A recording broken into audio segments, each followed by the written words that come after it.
In the heart of Anatolia, a silent revolution is unfolding. Its name is Gobekli Tepe, and it is no ordinary archaeological site. Gobekli Tepe is the world's oldest known temple, a testament to human ingenuity from a time long shrouded in mystery. Dated to around 9,500 BCE, Göbekli Tepe predates Stonehenge by millennia. Its existence challenges our understanding of prehistoric societies. How could hunter-gatherers, people we once thought primitive, erect such a complex structure?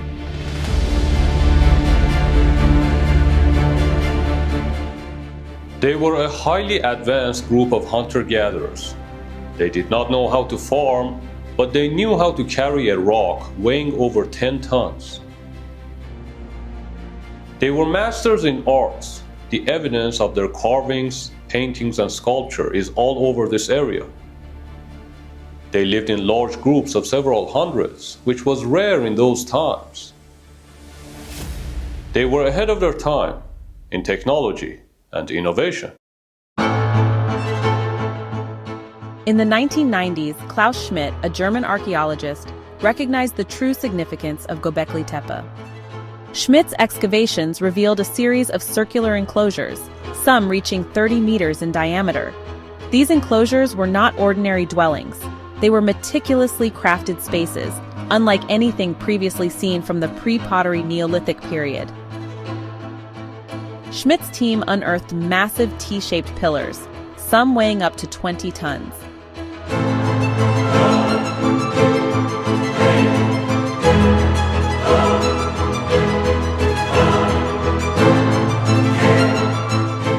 These pillars were arranged in circles, often with two larger pillars in the center. The site's construction would have required a massive coordinated effort, suggesting a level of social organization and leadership that was previously thought to be absent in pre-agricultural societies. The surfaces of the pillars were adorned with intricate carvings of animals, abstract symbols, and what appeared to be human figures. Tens of thousands of animal bones that were uncovered were from wild species, and there was no evidence of domesticated grains or other plants.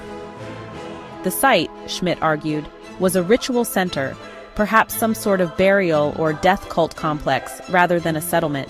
He called it a cathedral on a hill, a place where people gathered for feasts and ceremonies.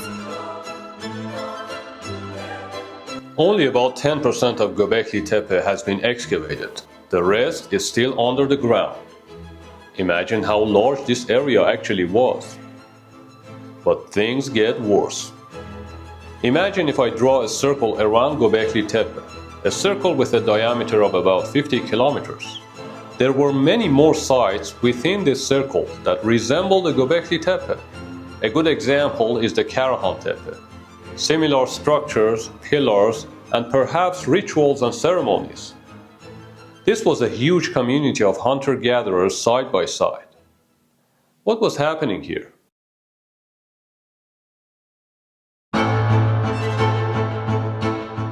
Schmidt's successor, Lee Clare, a German archaeological institute team, dug several holes and revealed evidence of houses and year-round settlement, suggesting that Göbekli Tepe wasn't an isolated temple visited on special occasions, but rather a thriving village with large special buildings at its center.